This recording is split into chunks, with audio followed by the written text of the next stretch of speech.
Bonjour Hélène, bonjour Christian. Bonjour. Vous êtes tous les deux formateurs à l'école Équilibre, qui est une école de thérapie complémentaire basée à Mont-de-Marsan. Donc aujourd'hui, on se retrouve pour parler de la formation, le cursus long pour être praticien en thérapie brève, qui commence en mars. Donc justement, est-ce que vous pouvez vous présenter en quelques mots? Parfait. Alors, honneur aux filles alors. Bien sûr. Donc, Hélène Orselli, hypnologue, praticienne donc en hypnose et en PNL, et formatrice à l'école Équilibre, comme on vient de le préciser. Voilà. Christian. Alors, Christian Mao. Donc, j'enseigne l'hypnose évolutive et Erickson depuis 10 ans. Et puis, j'interviens à l'école Équilibre pour l'hypnose évolutive et puis aussi dans le cadre de la philosophie et des thérapies. Voilà. Et je suis écrivain. D'accord, très bien. Alors est-ce que justement vous pouvez expliquer ce que c'est l'hypnose et la PNL du coup? On commence par les PNL. Alors, on peut commencer par la PNL. Donc, avec la PNL, programmation neurolinguistique, nous allons pouvoir acquérir des outils de communication pour nous-mêmes et en même temps pour améliorer la communication avec les autres, puisque comme on l'aborde d'ailleurs en PNL, la carte n'est pas le territoire. Voilà, qu'est-ce que ça veut dire? Ça veut dire que chacun a ses propres filtres, chacun a sa représentation d'une situation, sa carte personnelle du monde, et quand on aborde ou qu'on apprend qu'il peut y avoir plusieurs façons de communiquer, et ben, forcément on communique mieux. Et cette boîte à outils est extrêmement complémentaire à l'hypnose, entre autres, et elle est aussi considérée comme thérapie brève. Okay. Et pour la présentation en hypnose, que nous pratiquons, je vais laisser Christian s'exprimer. Alors, bon, il y a deux types d'hypnose qui sont pratiqués dans le cursus long. Erickson, comme le dit son nom, qui vient des États-Unis, M. Erickson, qui était un psychiatre qui a développé cet univers très intéressant. C'est une hypnose qui est orientée solution. Elle travaille sur la ligne du temps entre la naissance de la personne et aujourd'hui. C'est une technique qui est basée avec des outils qui permettent de réorganiser l'inconscient et de trouver des solutions, d'apporter des suggestions. Donc c'est une hypnose extrêmement puissante, très intéressante, et qui est le grand standard en Europe, voire je pense même dans le monde. C'est vraiment la base même de l'hypnose. Voilà. Beaucoup d'autres hypnoses se sont développées autour. En ce qui nous concerne pour l'hypnose évolutive, là c'est un petit peu différent. C'est une hypnose qui, à la différence d'Erickson, est orientée une cause égale un effet. Et la différence aussi, c'est pas ni un plus ni un moins. Erickson, on ne parle pas, le patient ne parle pas. Et en évolutive, le patient parle beaucoup. On utilise beaucoup l'inconscient de la personne pour retrouver des marqueurs qui se situent soit sur la ligne du temps, entre le moment où la personne est née et aujourd'hui. Alors c'est pour ça qu'on parle souvent d'un triangle en hypnose évolutive. Il y a d'un côté un axe entre le moment où la personne est née et à l'instant présent où la personne vient nous voir pour une consultation. Un autre axe qui est celui du génétique, du transgénérationnel. Et puis un troisième axe qui est plus basé sur la spiritualité, c'est-à-dire, et néanmoins qui intervient aussi en termes de soins pour tout ce qui est blessure d'âme, et aussi pour aller rechercher les prédispositions des gens, pour aller rechercher pourquoi l'humain est là. Parce que c'est une hypnose qui est d'abord avant tout très très humaniste. C'est des outils qu'on donne et chacun des patients utilise cet outil et nous on rebondit beaucoup sur la représentation. Donc c'est des outils qui sont un peu plus complémentaires ou on va dire qui apportent des solutions que n'apporte pas Erickson, mais sachant que que Erickson est quand même un outil extrêmement puissant. C'est pas ni mieux ni moins bien, c'est différent en termes d'approche. Voilà. D'accord. Et justement, est-ce qu'il y a une différence de public, par exemple, pour l'hypnose ericksonienne et l'hypnose évolutive, ou est-ce qu'il faut des prérequis en fait pour réaliser une formation en PNL, par exemple? Alors sur la partie formation en PNL, il n'y a pas de prérequis pour aller sur la formation en PNL, sinon de la bonne volonté et de l'envie voilà, d'aller vers cet outil. Pour l'hypnose évolutive, en tout cas il y a des prérequis, c'est vraiment déjà de pratiquer l'hypnose ericksonienne ou autre. Donc ça c'est important. Et dans les cursus de formation, il y a plusieurs portes d'entrée. Pour des personnes qui sont déjà dans les soins, il y a un cursus rapide qui concentre les bases de la PNL et de l'hypnose, les fondamentaux, qui permettent après d'aller vers l'évolutive d'ailleurs. Voilà. Et sur la différence de public, je ne pense pas qu'il y ait une différence de public pour aller plus vers Erickson ou vers l'évolutive. Chaque personne, en tout cas, se dirigeant naturellement vers l'outil qui lui convient aussi. Les gens qui viennent nous voir en évolutive, ils sont déjà praticiens. Pour les formations. Pour les formations, oui, je parle pour les formations. Donc là, c'est un public qui soit cherche un autre outil pour complémenter leur savoir, leur connaissance. Ça, c'est toujours dans le cadre des formations. Après, dans le cadre du public qui vient nous voir, ce qu'on appelle nos patients, nos consultants, là, c'est un petit peu différent parce que beaucoup de gens viennent nous voir pour travailler sur leur ouverture de conscience, chose que ne permet pas Erickson. Ils viennent éventuellement pour développer et être à la recherche de ce qu'ils sont, pourquoi ils sont sur cette terre, qu'est-ce qu'ils sont venus faire. C'est-à-dire que c'est un outil d'hypnose évolutive qui est nos limites. La limite, c'est la personne qui pratique l'hypnose. Mais pour nous, il n'y a jamais de barrière. On n'a jamais été bloqué par un outil. On ne sait pas ce que c'est qu'un blocage. Voilà. Donc c'est vrai qu'on va beaucoup plus loin, pour les raisons que je disais des différents axes. On peut retrouver des blessures très très anciennes sur le plan génétique. Et c'est vrai que ça nous permet de recadrer assez rapidement parce que ce sont des techniques brèves des difficultés d'une personne. Voilà. Donc à 80%, c'est sûrement la même population qui vient en consultation. Et après, de temps à autre, on a des gens, en effet, qui veulent aller beaucoup plus loin, faire une recherche sur eux. Ce que ne permet pas Erickson, c'est sûr. Mais bon, c'est... D'accord. Je voulais aussi vous demander comment vous accompagnez vos élèves durant ces formations. Est-ce qu'il y a quelque chose de particulier à retenir? Oui, alors, en hypnose évolutive, ou ericksonienne d'ailleurs, faut savoir que le professeur, puisque nous sommes plusieurs profs, d'abord fait toujours une démonstration sur un stagiaire. Ensuite, dans tous les cas de figure, le stagiaire reçoit en tant que patient la technique et l'enseigne. C'est-à-dire une fois les patients, une fois il est le thérapeute. Voilà. Donc c'est aussi un travail sur soi. C'est pas le but. Voilà.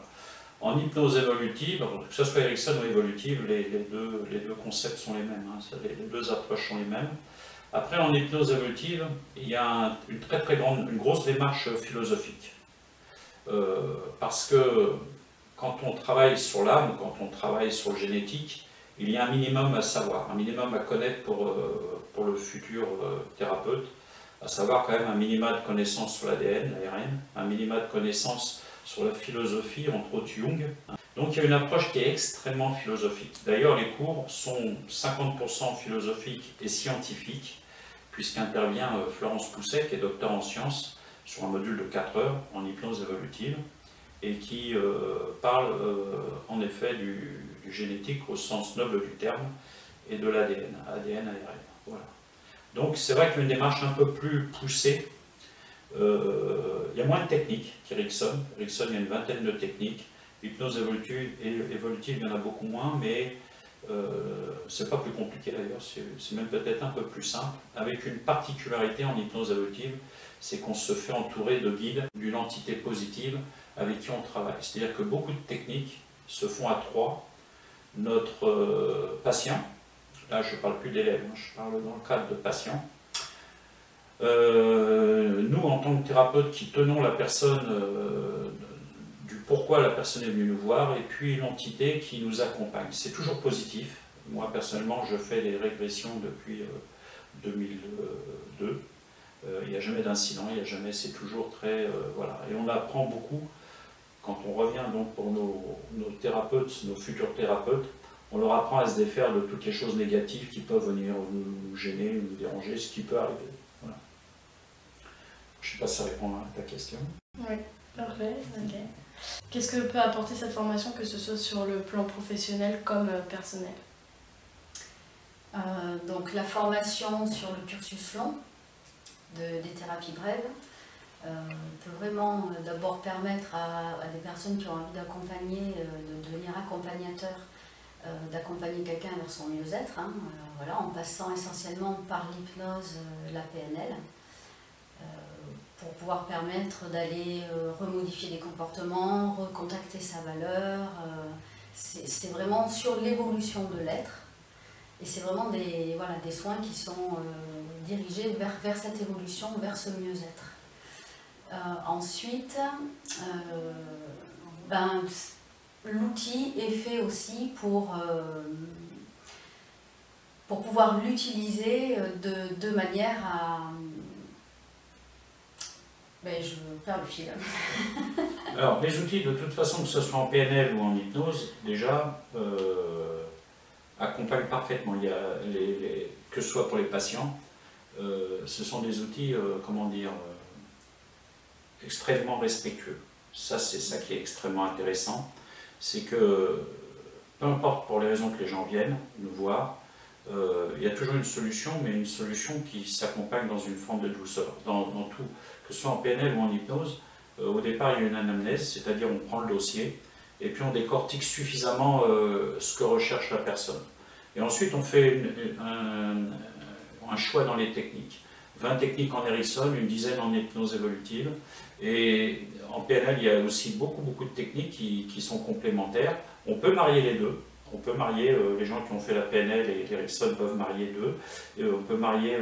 voilà. En fait, ce qui est très intéressant pour rejoindre ta question, c'est que c'est nous qui sommes à la disposition des patients. C'est pas l'inverse. C'est-à-dire que c'est nous, le thérapeute, qui devons nous adapter aux patients. Voilà, donc c'est un outil qui est extrêmement confortable et qui est un grand cadeau pour le thérapeute parce qu'on vit des choses extraordinaires. Il faut savoir que chaque humain est un cas unique.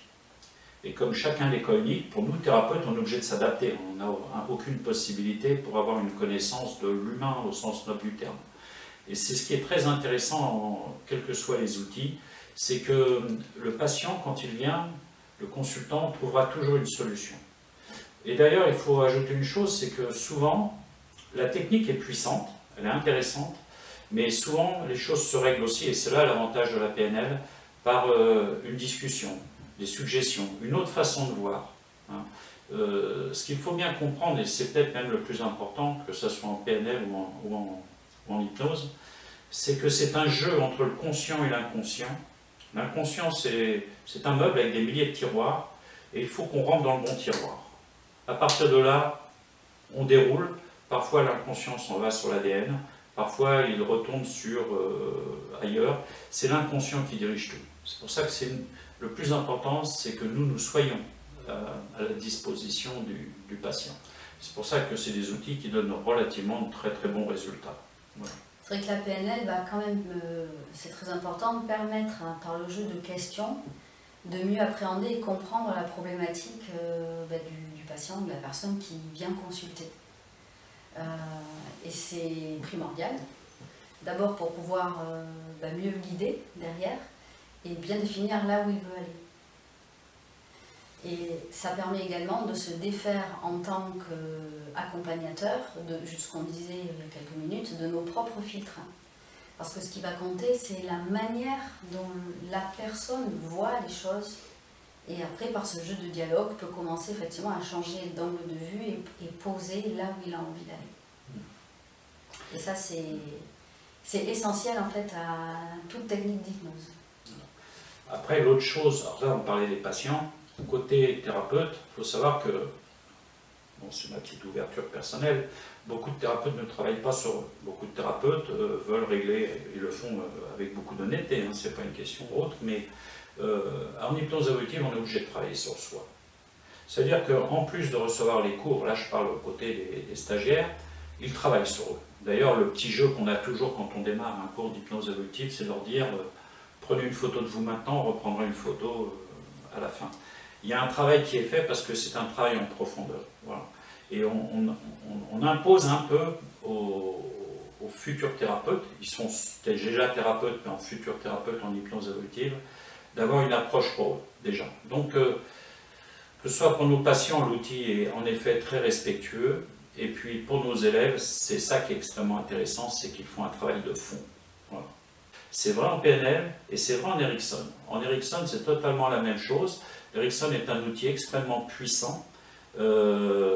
C'est sous la gouverne du thérapeute qui apporte des suggestions, qui amène des solutions, mais ça nécessite aussi de la part du thérapeute d'avoir fait un gros travail sur soi. Pourquoi? Parce qu'il faut absolument être dans le détachement. Il faut être dans l'empathie, mais dans le détachement. On ne peut pas se permettre d'être efficace si on n'est pas dans le détachement. Et ça s'apprend. De garder toujours des distances avec le patient, être toujours très professionnel. Et il y a un gros travail de fond, que ce soit en PNL, au niveau de l'école équilibre, et au niveau... et le cursus long permet ça. En voyant plein de techniques, ça permet de comprendre ce qu'est un humain. Parce que la grande difficulté de notre époque, en 2021, c'est qu'on n'a toujours pas défini ce qu'était un humain.